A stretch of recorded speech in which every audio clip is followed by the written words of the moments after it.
it! I know the DJ! Do you?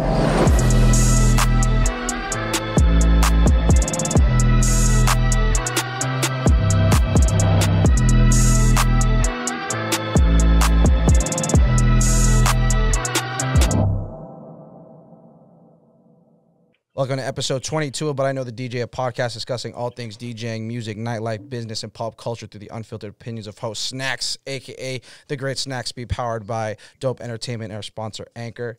As always, I'd like to shout out our Black-owned business of the week, Harlem Hops, Manhattan's first and only Black-owned craft beer bar. Founded by 3 HBCU graduates, the bar offers a rotating selection of craft beer along with small plates.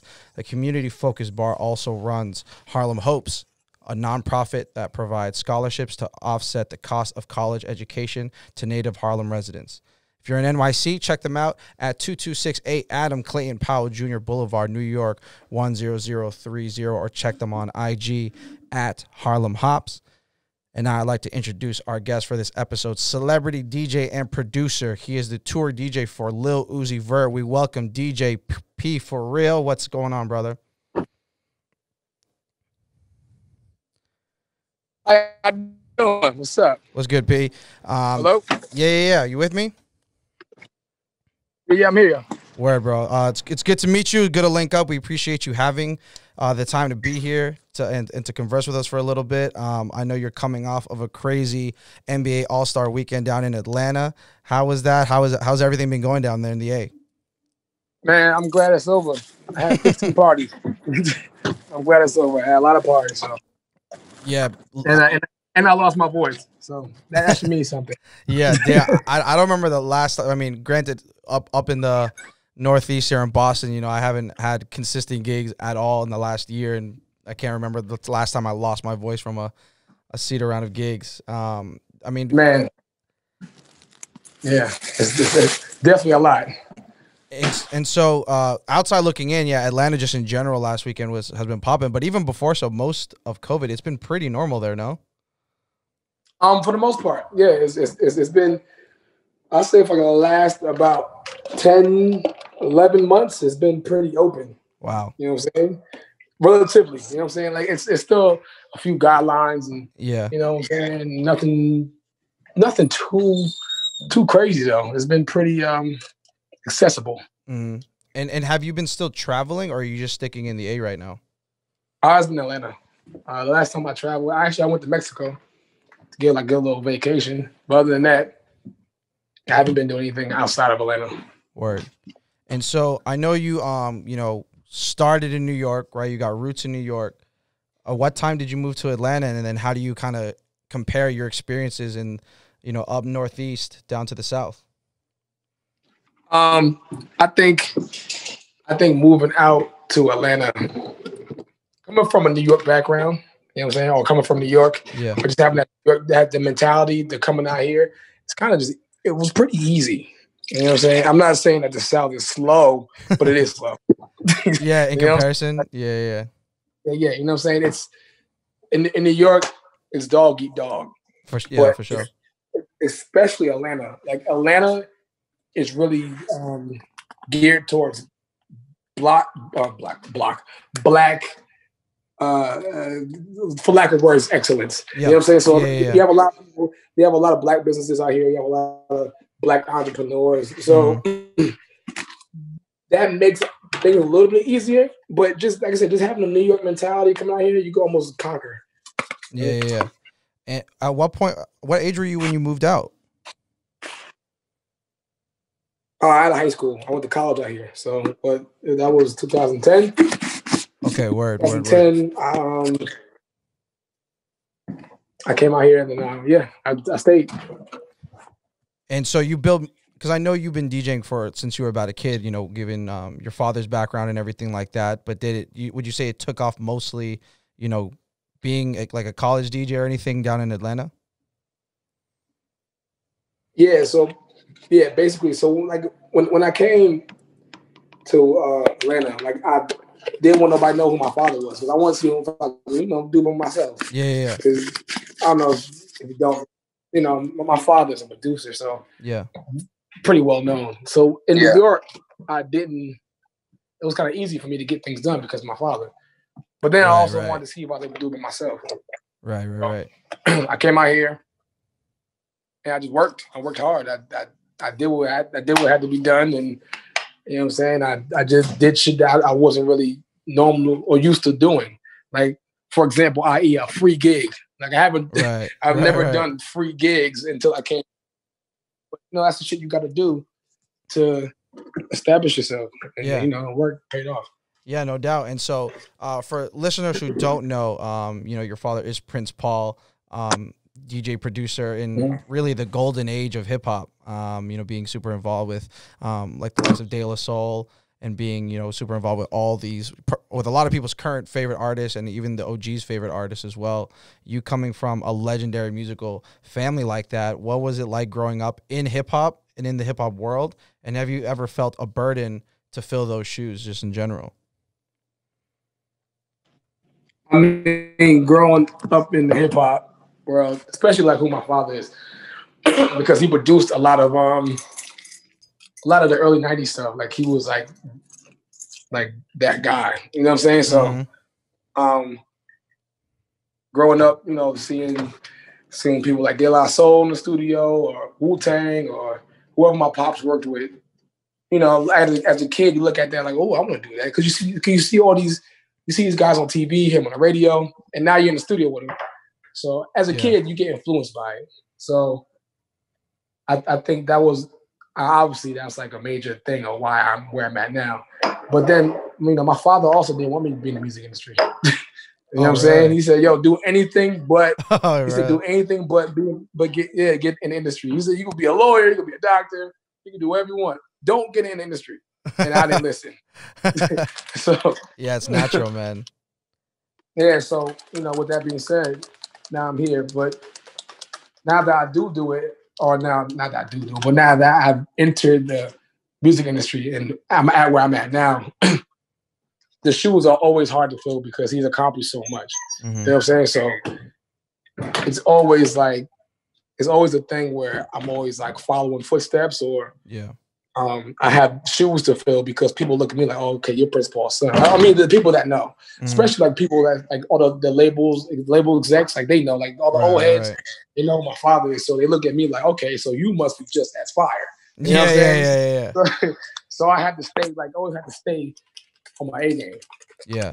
And I see I was, going through your IG, you like to post like little snippets of like things you're working on and everything like that. With COVID, I know it's a little bit different in Atlanta, like you were explaining. Have you been spending more time producing than before, or is it still a good even split between DJing and producing? Kind of both. You know what I'm saying? I realized like going on tour and not DJing for a certain amount of time. Yeah, I don't lose it, but you forget, like I start to forget certain transitions and certain things I do that's so natural to me, because like tour DJing and DJing like for radio club or anything else is not the same DJing. You know what I'm saying? And like after parties I will do was not really me really DJing, because I'm catering to my artist, to Uzi. You know what I'm saying? So it's still not really DJing. Yeah. So, with that being said, I took a lot of time in practicing and just learning new shit. And growing up, I learned on using vinyl and actual turntables and techniques. Yep. So I'm sorry I'm doing mad shit while I'm on it's all good, bro. It's all good, man. You're like, what the fuck? I know.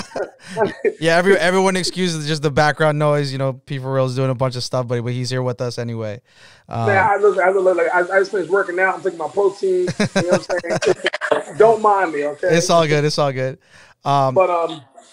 Yeah. So growing up, I always practice and I always learn. I was a big scratcher, so just staying on my P's and Q's, and so I equal time out in producing and DJing. Yeah, you talking about the differences between DJing as P FORREAL or as a tour DJ at a festival, on a stage, or at an after party. Me personally, the first time I saw y'all, I seen Uzi twice, but the most recent time when you were doing your doing probably the last like American tour, I would assume, just for Uzi on his own. Y'all are at the House of Blues in Boston, and then you did the after party at one of the the local spots. So what are the different approaches then to those two different sets versus just a P for Real set in Atlanta? Well, a P for Real set in Atlanta is catered to everyone just partying. And you know what I'm saying? Like a regular, not even Atlanta set, just a P for Real set of me just DJ. I make sure that like we're gonna have fun. You know what I'm saying? Whoever's gonna be in there, like if I do a set in Vegas, I'll make sure that everyone's gonna have fun. You know what I'm saying? So a regular set versus a tour set, like Atlanta set, I'm really just catering to making sure that you leave out and you bought 3 bottles, and you're drunk as shit, and you can't remember, but you remember that the DJ was lit, even if you don't know who I am. You know what I'm saying? A tour set, I'm making sure that you know that we're in the house. You know what I'm saying? That me, Uzi, and everyone else is in the house, and okay, let me play a few Uzi songs, let me get out of here and play some Thug songs, you know what I'm saying? Play some Future, you know what I'm saying? But making sure that you know that we're in here. And so can you kind of explain kind of where you were in your career by the time you were, you got that call or whatever it was to work with Uzi, and what was that transition like for you? I mean, you gotta stay at the time when I got the call to work with Uzi, it was kind of like Uzi just came out with, I believe he just came out with Money Longer. You know what I'm saying? Yeah. And then What You Want was already out. And I want to say Love Is Raised just came out probably a few months prior. So were you like a fan at this point? Or were you just like, oh, it's just another cool artist? No. So I heard him for the first time on World Star. And I clicked on it because I seen A$AP Ferg on it. And that's What You Want. Yeah. And I was like, yo, who the fuck is this? Shit's hard. Yeah. You know what I'm saying? And his voice is so unique. Like when he first came out, like no one sounded like that at all. Right, at all. So I was like, yo, who's this nigga? So no, real shit. Yeah, but you know, at the time I used to just download a bunch of songs. So I downloaded the song, I used to play it in parties. So the irony of getting a call, and you know what I'm saying? And this guy named Pat, right? He used to be with Generation Now. Actually still is. Pat works with Drama and Canon. He used to come to me to break different records in the club with the college crowds or anything in Atlanta. So he called me like, "Yo, I got this artist, Lil Uzi Vert. He's a DJ. He's a DJ. He needs a tour DJ." He's like, "Come to the studio." All right. I think I was in a movie or something like that with my girlfriend at the time. I was like, okay. So get there. Like I said, all I knew was What You Want. I was in front of Canon and Drama. I did like a little mini set to see, like, because there was going a few different DJs at the time. They was trying to find a DJ. So this was like an audition, like a tryout. Yeah, you know what I'm saying? Which I felt kind of like I have to go through all. You know what I'm saying? Like, you try me out. And so, was this something that like you thought extensively? Like, is this something you wanted? You're like, oh shit, like I gotta go hard, or did you just like, yo, I'm gonna just be me, and if they fuck with it, they fuck with it? Yeah. So, like, I didn't know the intensity of the situation. You know what I'm saying? So, I mean, I knew he was dope. I knew he had super duper potential. I knew he was gonna get big. I didn't know the level of, you know what I'm saying, intensity was gonna be. So, so I went in there, but like, anything I do, I'm always over the top. You know what I'm saying? So even my first gig in Atlanta, I did like a dorm room set. Like no, it was like a warming for like a residence or something like that. But I brought all my shit. I brought all my speakers. I brought 2 turntables. You know what I'm saying? My laptop, my mixer. Like I went all out. But with that being said, that led me to get all my gigs I'm at now. So when I went to go do the audition or whatever case, whatever it was, I got called in for. I just did my shit, and they were like, "Yo, stop! We're buying you a ticket. You free Friday?" Shit. And it was like Tuesday, and they were like, "Yo, you free Friday? We'll fly to Oakland." So, yeah, it kind of just spiraled after that. But was being an artist tour DJ like in your sight? Was that something you wanted to do? Or? Oh yeah. I mean, yeah, that's the question you asked. I'm sorry. Yeah, you know what I'm saying? I wanted to be with an artist. Mm-hmm. I wanted to be able to travel. Yeah. And be with an artist. That made sense. Right. You know what I'm saying? Right. So I've gotten offers to be the DJ for other artists, whatever the case may be, but I never accepted because it didn't make sense. You know what I'm saying? Oh, I didn't see the potential. So Uzi was the first person I saw potential with, so I stuck with it. You know what I'm saying? Word.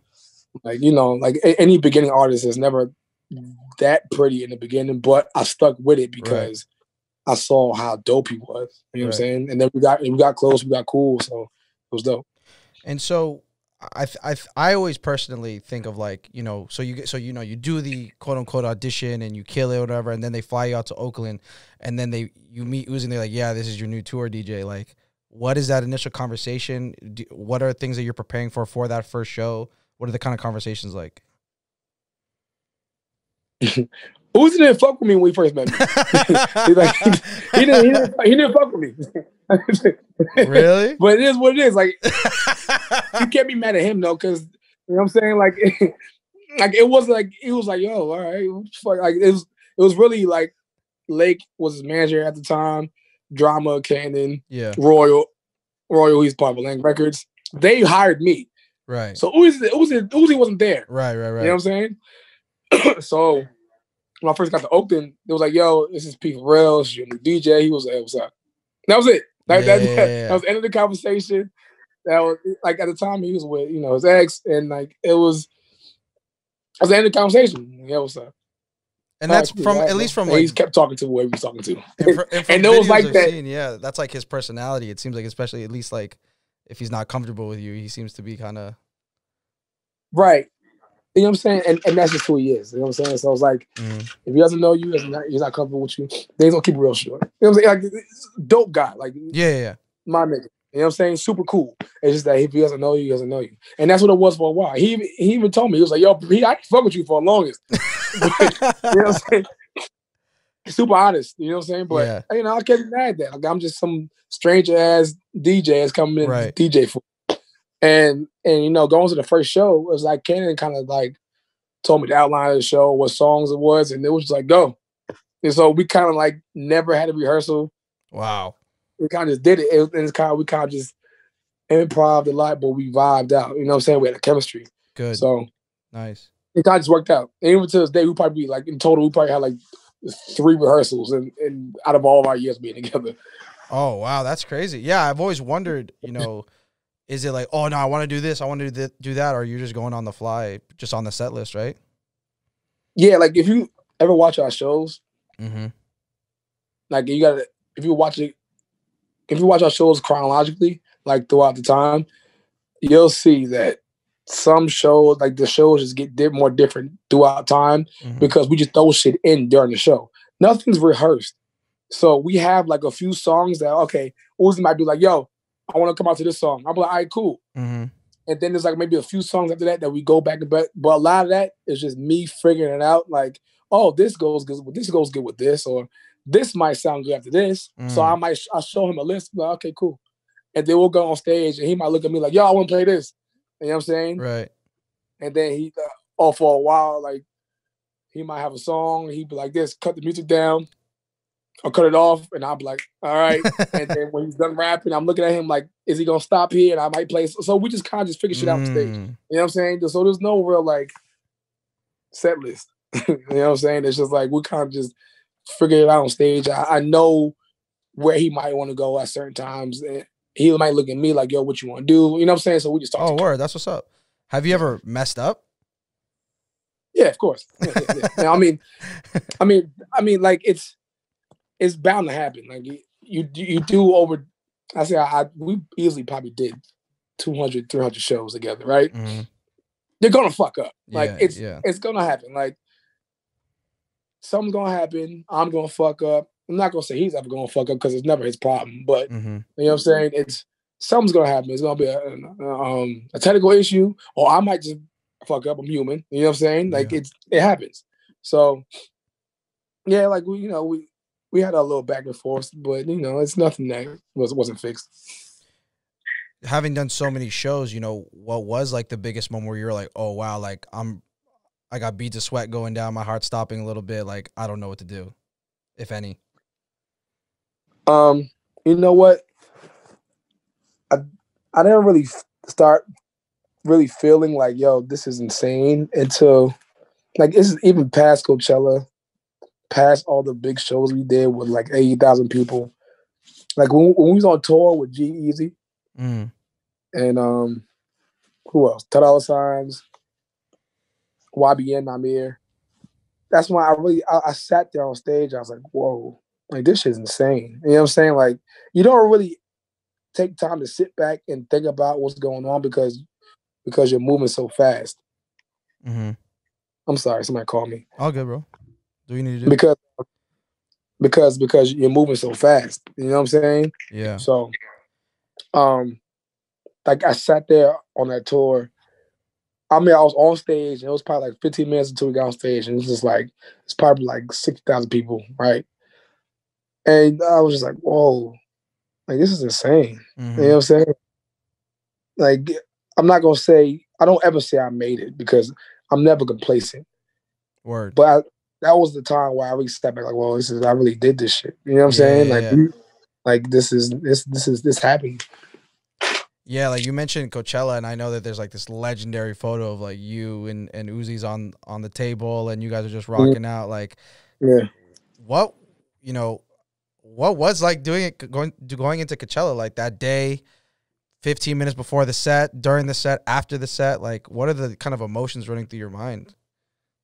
No, nothing. Like it was like a show. You know what I'm saying? Like, damn, because you gotta understand. By the time we did Coachella, we had did so much shit. So we did like, I think we just finished touring with The Weeknd, or maybe we're about to go on that. I don't know, but we had did a European tour. We did Rolling Loud. We had did Lollapalooza. We had did all these big ass shows. It was like Coachella. He was like, so it's just you know what I'm saying? just another show, yeah. It was just another show. Looking back at it, I'm like, oh shit, I think Coachella. You know what I'm saying? Yeah. And we were supposed to do the year after that, but there was something happened. I forgot. Maybe it was a conflict or something, but or like shows or something like that. But they just, yeah, like it was like another show.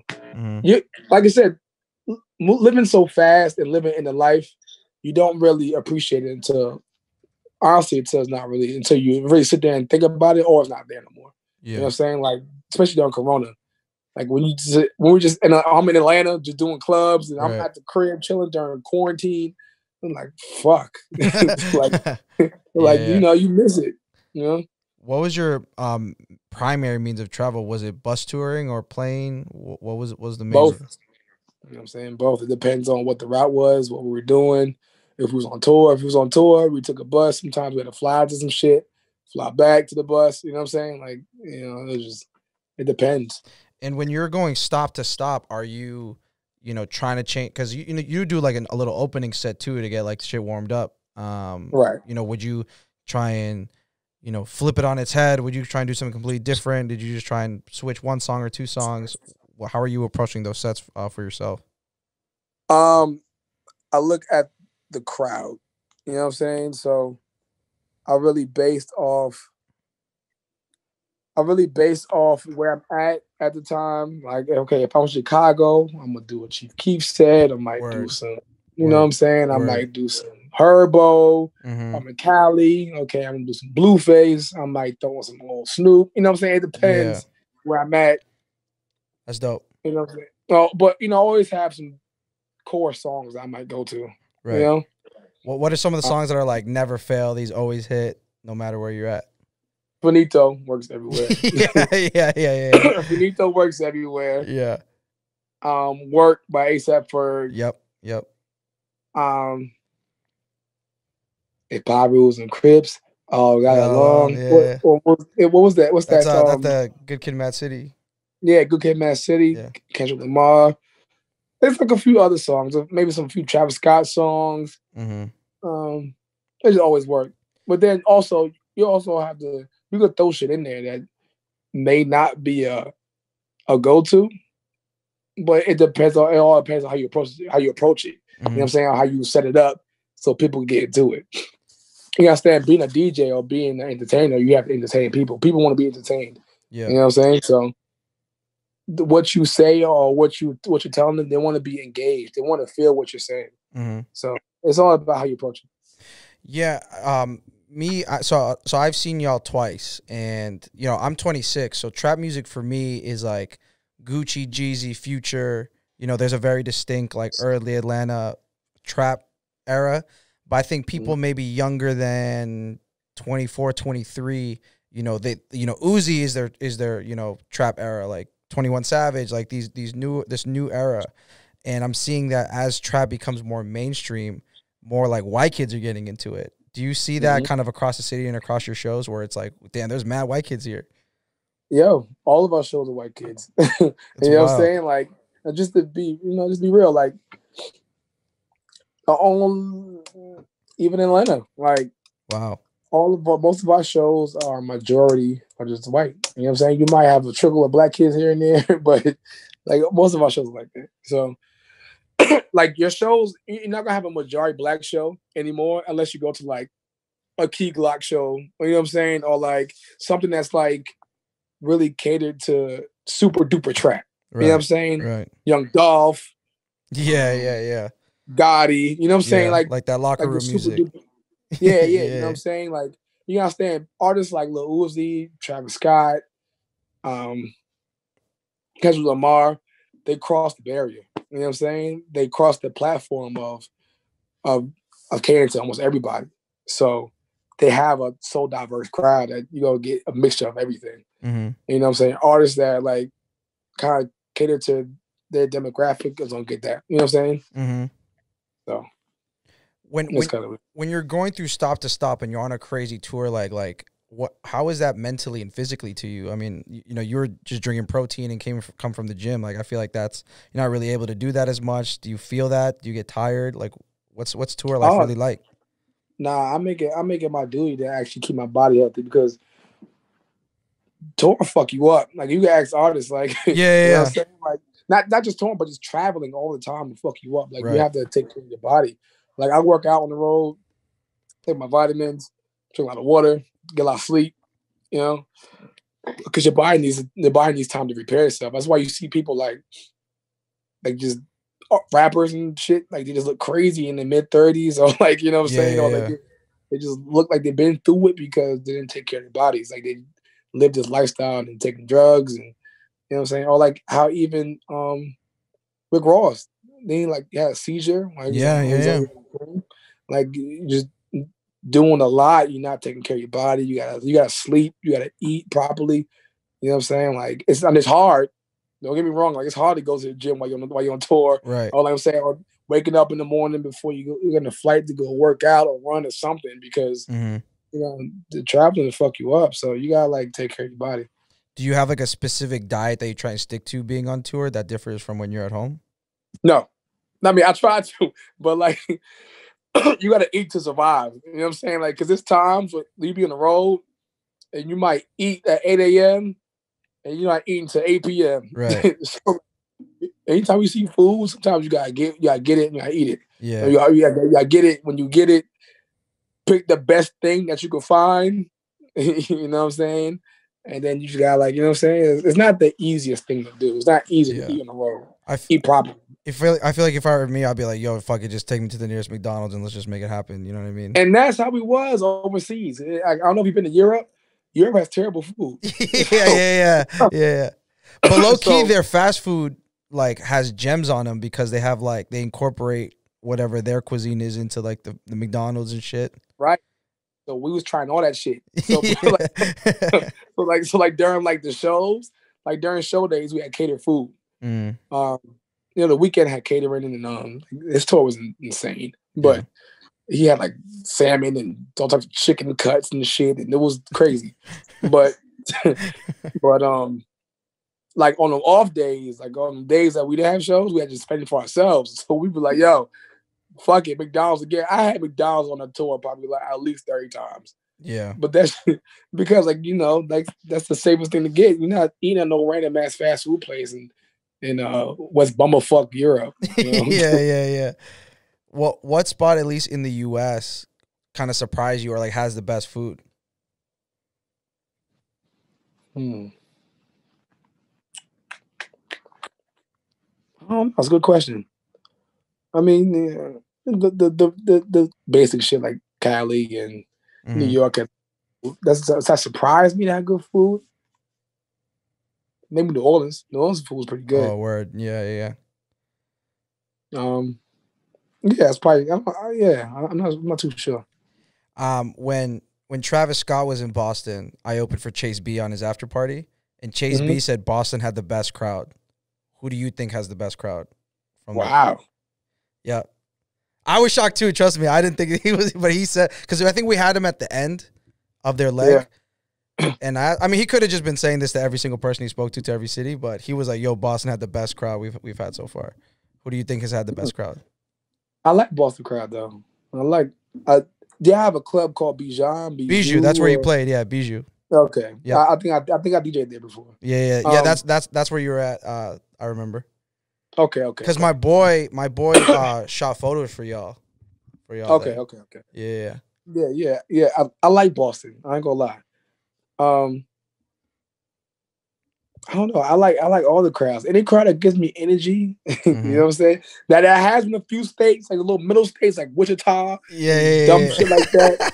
We're like, fuck, like they just, you know what I'm saying? Like they just don't get it. You know what I'm saying? It's so different. Yeah, it's so different, and they just not used to it. So they just like they're more so in awe that someone's there rather than having fun and enjoying themselves. You know what I'm saying? Right. So you get more like standing around just looking rather than people like getting hyped.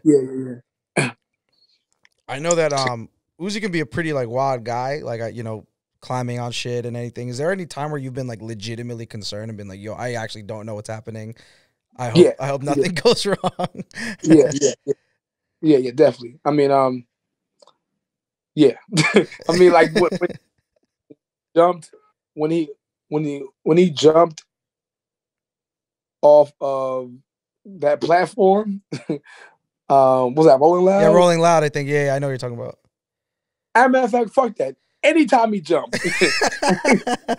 I'm like, oh, somebody please catch him. Please catch this nigga, please. Like, you know what I'm saying? You get like a little hard pump, but yeah. You're like, damn, that's about to be all my work. Out you know what I'm saying? Like, right. And then, like, you see people like Tyler Creator broke his arm and you know what I'm saying? Stage diving and shit like that. So you're like, yo, you don't want anything to happen to your artist. You know what I'm saying? Yeah, 1,000%. Yeah, and are there songs that you're like, they are your favorites to play of his, like where you're like every time you have a chance to play that in the set, on the show, you're like, yo, this is my moment, like where I feel like I'm at the peak and I'm ready to rock out. What are those songs for you?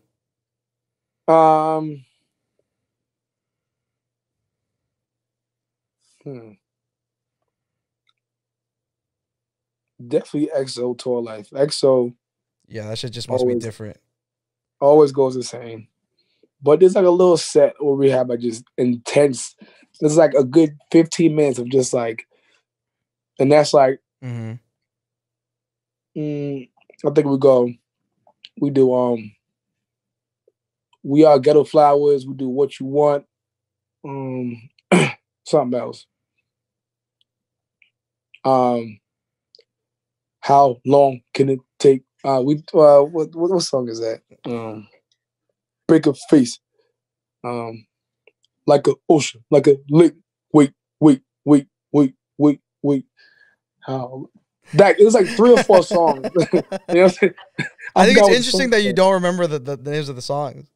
Yo, because he has so many songs. Yeah, like you understand, like he records so much and so many different names, and I'm human. Like, you know what I'm saying? But, no, but I just think it's interesting. Like it's just interesting. But there's like 3 or 4 songs. It's just like in a row. That's insane. Mm-hmm. the crowd was just like, that's what you want. Yeah. You know what I'm saying? You want people to be out of breath and have the most fun they possibly. Yeah. You want people to be like, yo, that shit was insane. You know what I'm saying? It's like So, Finito, Knuck If You Buck, and Swag Surf back to back. right. Like, oh shit. Yeah, Like, you know what I'm saying? Like now I want to fight. You know yeah, exactly. Yeah. yeah. As being the DJ, so obviously, you know, DJs have just this very strategic, experimental way of approaching music, whether it be the order, you know, what spots you let it ride to or not. You know, you saying before that Uzi's the type of artist that makes music that kind of crosses genres and whatnot. How would you define his music and his style, being his DJ?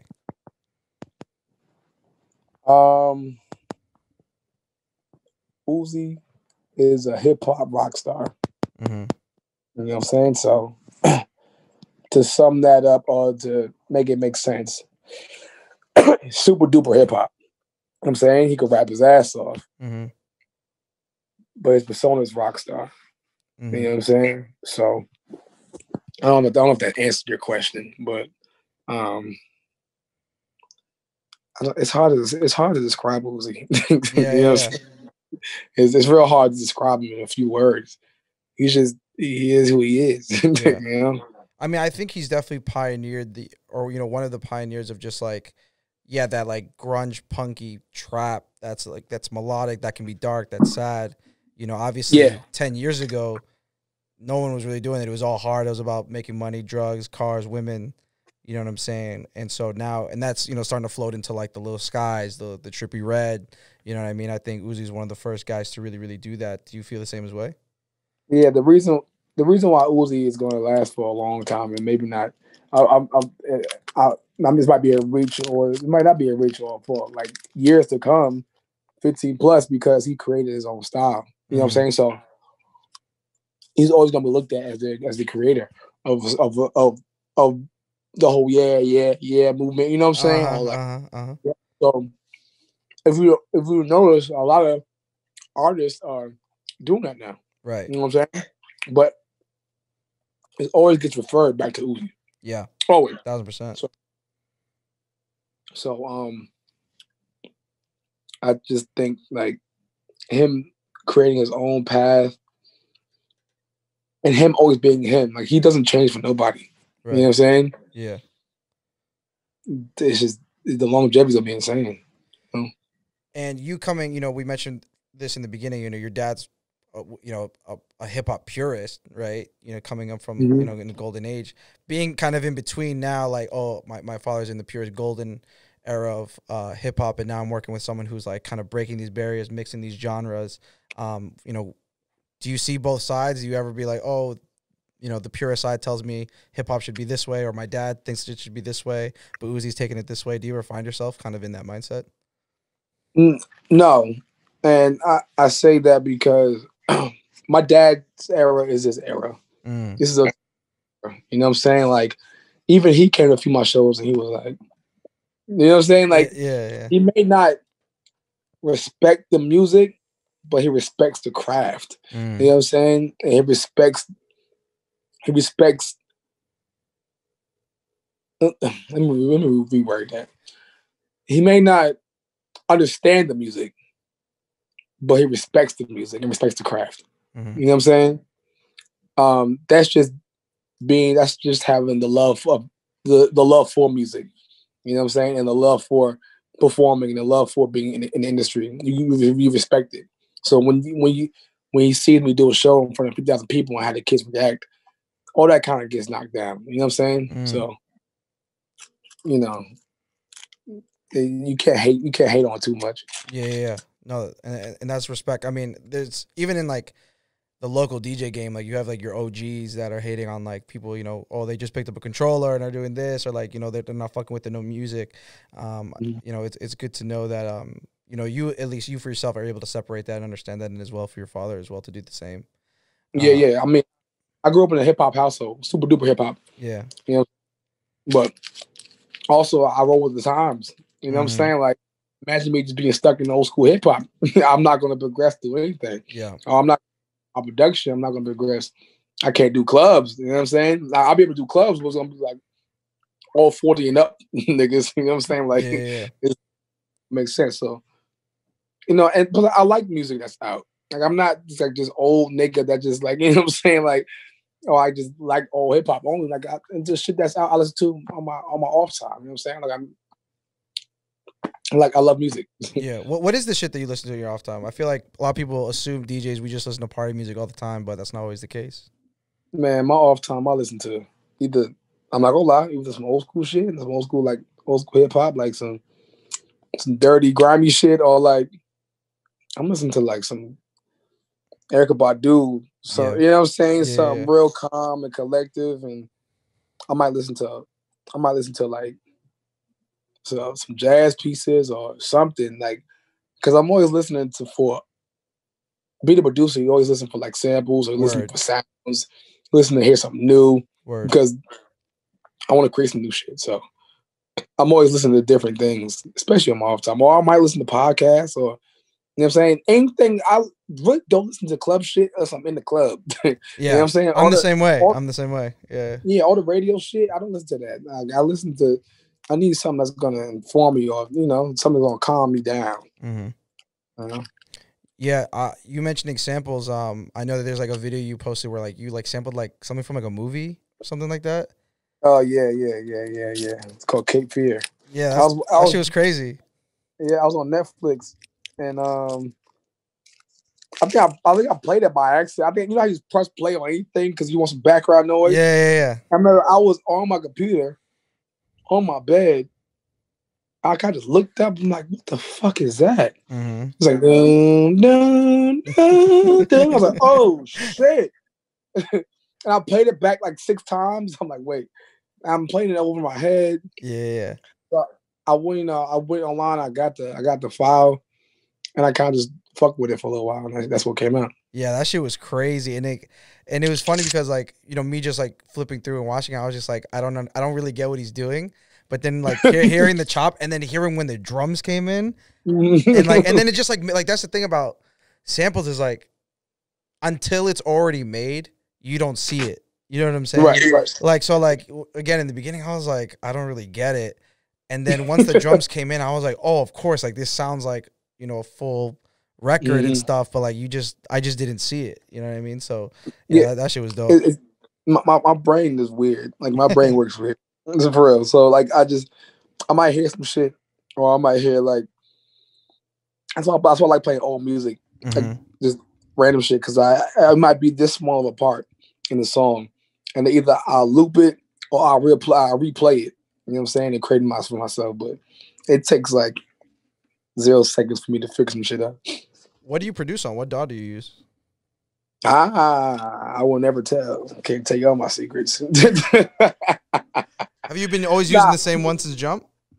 Huh? Have you always used the same one since Jump? Nah. I've been using different shit, but I mean, yeah, I'm not tripping. I use Logic, Ableton. Actually, I just got Serato Studio. That's pretty cool. They gave it to me. Dope. Serato Studio is pretty cool. I grew up using Pro Tools and MPC.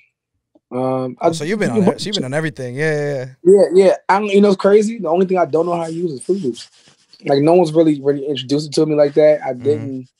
I tried to learn it a few times, and I just wasn't interested in learning it. Like, it's just something about it is just not easy for me. It's interesting because I feel like it's arguably like the most straightforward is not the word, because I would say Ableton is the most complicated. Hard. Yeah. And I feel like just the way I think FL Studio is just like a little bit more user friendly. Like, it's all just, you just like kind of press it in and everything like that. But yeah, I use Ableton and has never used Fruity Loops. I just see my friends use it.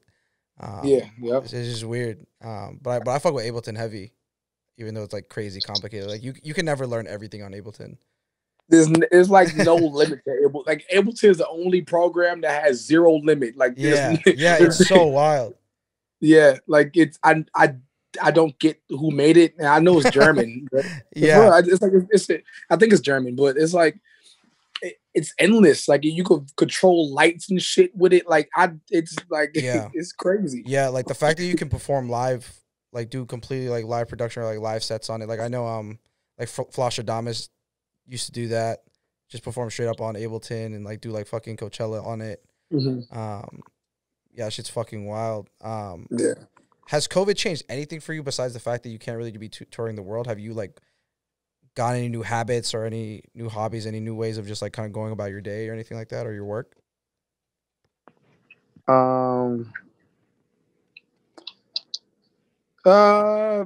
Really, no. I mean, it's just more idle time. You know what I'm saying? Like, I try to do other things. I try to learn. I read a lot. You know what I'm saying? I try to read a book. Yeah, I try to read a book a week. Like, I try to stay away from dumb shit like playing games and watching TV because that makes me feel unproductive. You know what I'm saying? So I'm always doing something.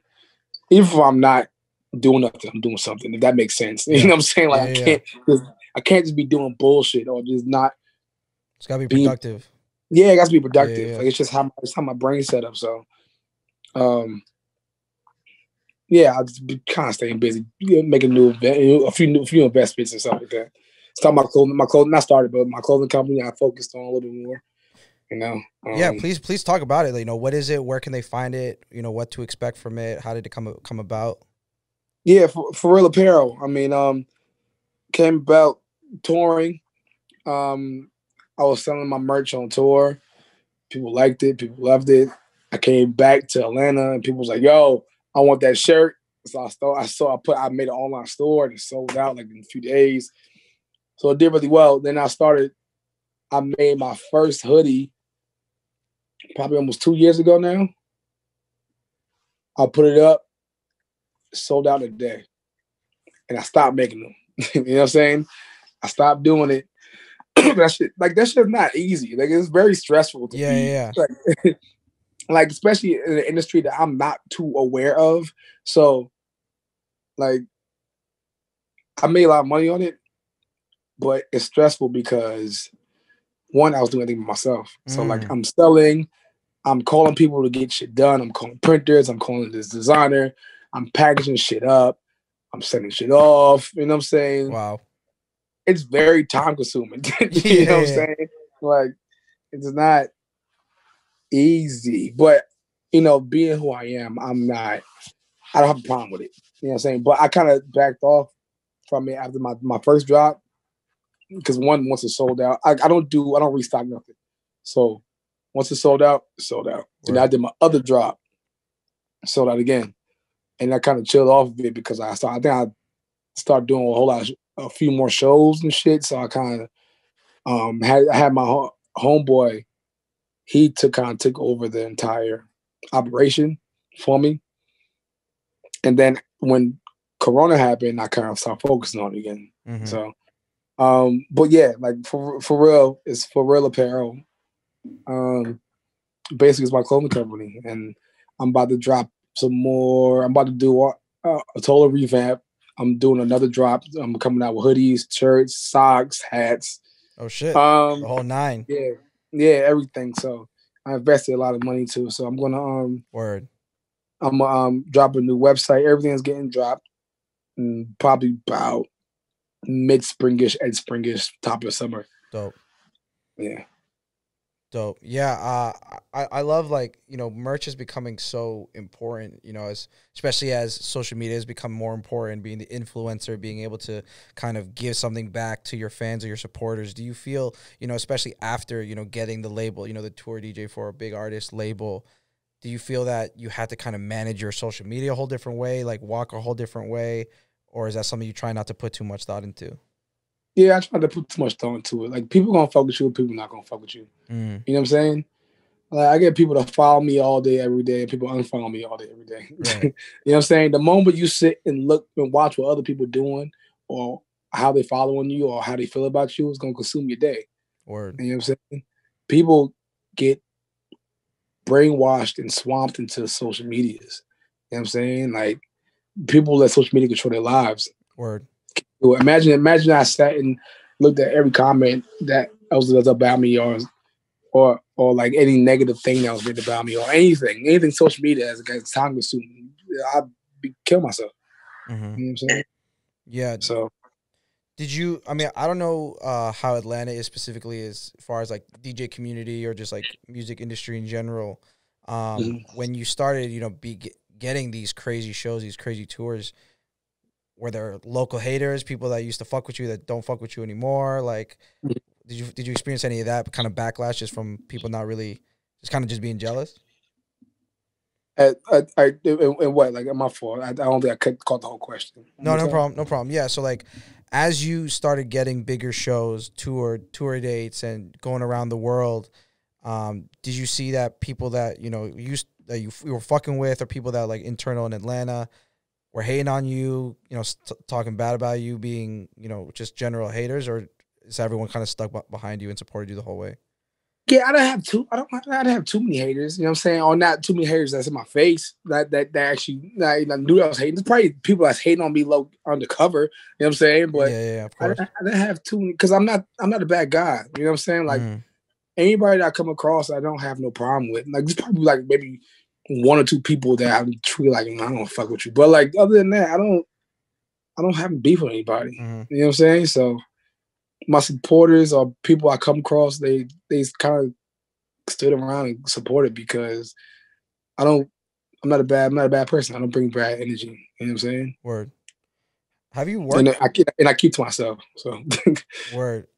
Are you a big like outside of your gigs and stuff? Were you ever, or are you a big partier in general? Are you like to be out there drinking and doing all that stuff? I kind of have to. You know what I'm saying? You have to kind of stay on Yeah. the scene. Yeah, you kind of have to show your face, and you know what I'm saying. It's part of the industry. It's part of what I do. Like I could honestly say that I'm not in the space or level of my career yet where I could just chill and people be like, "Yo, we need you here." You know what I'm saying? Mm. Which I'm cool with saying. You know what I'm saying? Like it's just the industry. Like the industry is always moving. You know what I'm saying? So you always have to be consistent. You always got to show your face. Or even people that's like that, or even people that like, yo, we want to, so we want to book you to do X, Y, and Z, or yo, pull up, or no, or saying now, yo, we want to pay you to come here. Even people like that, they still have to stay on their P's and Q's because that can end within 5 seconds. Word. You know what I'm saying? Nothing lasts. So it's like I'm always like doing something to show my face or staying consistent because there's always somebody. It's always somebody new. Or it's always somebody else. So You being so deep into to the tour life and moving around, and you just mentioning now that it's kind of part of the game, part of the job, part of the industry. How has that affected like just your general relationships, whether it be with women or just with like your homies or family? Has you seen that dynamic change throughout the years? yeah, I mean, your close friends and your family and your relationships, like anybody that's close to you should get it. You know what I'm saying? Because they're closest to you. They should. Right. Not saying they always would, but they should. You know, Mm-hmm. especially like dating. You know, like you. That's why you see a lot of celebrities date celebrities. Right. You know what I'm Yep. saying? Yep.